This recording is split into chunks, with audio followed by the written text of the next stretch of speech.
It's Michelle here, and today I'm going to be covering whether differing types of socioeconomic policy affect crisis intervention outcomes. So for those of you who don't know, I have worked on a mobile crisis team in the Bronx for about the last 6 years, and we're constantly seeing this changing evidence-based practice kind of sweep through our department and our institution and really change how we operate and how we function and how we serve our population. So, it was really important going into this, looking at what the goals of mobile crisis are. And, generally speaking, they change from location to location, but in terms of New York City mobile crisis teams, our goals are to reduce hospital admissions by intervening during crisis situations and to increase compliance with outpatient mental health treatment and to reduce the incidence of death by suicide and incidents of violence within the community. However, when I was looking for effective strategies to accomplish these goals, the research really just appeared inconclusive. A lot of the evidence-based approaches to mobile crisis settings really seem to have failed to yield any of the results that agencies might look for when trying to establish or improve mobile crisis team outcomes. Some of the studies showed minimal improvement in overall reduction in the areas discussed, kind of despite what felt like a perpetual cycle of evidence-based fads, intended at reducing these numbers, but really appeared to show any kind of support for frameworks or interventions that accomplish those goals within a mobile crisis team framework. So, in trying to understand my topic, I came to understand the problem is really multifaceted and one which just can't be answered in only looking at a handful of variables. I'd initially set out this semester looking at measuring how some of these intended goals had been accomplished in other settings through a cross-sectional evaluative research and really why they had or hadn't been able to do so effectively within the current framework. However, I really acknowledged that there was a theme emerging, and that was kind of a lack of concrete resources.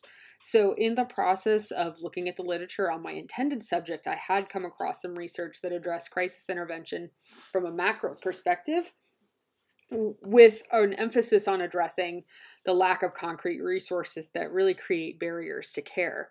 In my opinion, this was a bigger issue and it felt appropriate to make some alterations to my research question. So, my methodology really did not change that much, actually.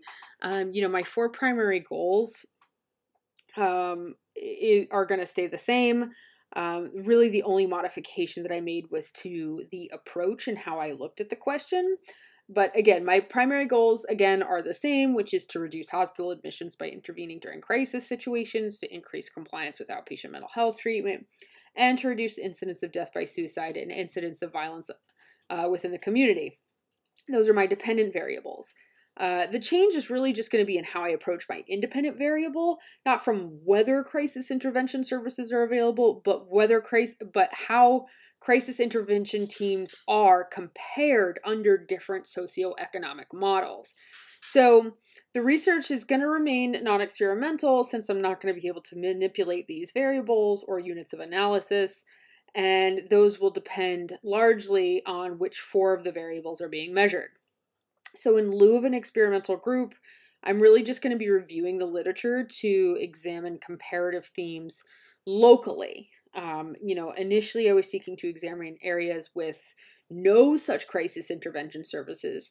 However, like I said, I'm going to instead be looking at crisis intervention models in countries with varying types of socioeconomic policies. So these variables will be ordinal in nature. They'll increase or decrease in meeting targeted goals. The 4 categories measured will need to be operationalized and adjusted to matching existent literature for comparison. Once acquired data comparing rates of hospitalization, treatment compliance, suicidality, and violence will be compared. So instead of comparing whether someone's receiving crisis interventions, we're instead going to look at crisis interventions under different socioeconomic models. So Moving forward, I really wanted to look at some research that would give me a good basis to my study. So, in my initial search on this topic, this article I came across, I felt would be really helpful moving forward. It really gives an excellent foundation for my question, which is, does different types of socioeconomic policy affect crisis intervention outcomes? So, for this presentation, I read Socioeconomic Inequalities and Mental Health Problems in Children and Adolescents, a Systematic Review, written by Franziska Rice, published in 2013 by the Journal of Social Science and Medicine. The purpose of this article was really to utilize a systematic review to understand whether socioeconomic status, or what we call SES, mainly that low SES rates had directly correlated with increases in mental health problems in childhood and adolescence. The reason that they chose this design is, it's pretty clear. Rubin and Bellamy suggest that systematic reviews reside at the top of the evidentiary hierarchy. This approach to research is said to be better than reading one good study, since it provides the external validity that many experiments lack. In this particular case, it provided me with an understanding of how to better absorb the array of different studies and methodologies in a more productive way. We all have to read a lot. It would be crazy to read, 52 studies as opposed to one. Systematic reviews are incredibly useful when attempting to digest like a large swath of information and to help you find, more information on a subject if you're just trying to get more kind of a background on something, per se. So, I'm sorry, moving forward. There we are. So, in terms of who was included in this sample, they took 52 studies from 23 different countries. All 52 studies were focused on children and adolescents, identified as having a mental health diagnosis and having some kind of marker in their study on low socioeconomic status. The studies really assessed in this review all measured income, poverty, inequality, or socioeconomic status. In order to critically appraise this article, I utilized Rubin and Bellamy's table on page 191. If you're curious on whether a systematic review or meta-analysis is good, I feel like this was a pretty good table in helping me suss out this article. In terms of the strengths and weaknesses of this article, I mentioned earlier that the benefit of systematic reviews and saving time when trying to read a large body of information can be really helpful. I had also mentioned that they're really useful if you're trying to expand your understanding of a topic. Since they're a great place to start when you're trying to pick out additional studies to read to deepen your knowledge on a topic. Those who oppose relying on these types of reviews really do so because they feel like they can be biased or flawed in their methodology, and that the goal of evidence-based practice is to move away from a reliance on authorities. The authors of this article suggest that she might be prone to different sources of bias, such as an example of underreporting of statistics that might alter results, which is something that they can't really have control over. But the author also suggests that some studies might have been useful in this review, but unfortunately were not, however, included because they didn't meet the inclusion and exclusion criteria. But what they did find was that their hypothesis was supported. Rice found that there was an association between SES indicators and mental health problems, was found in all age groups and exists even in early childhood.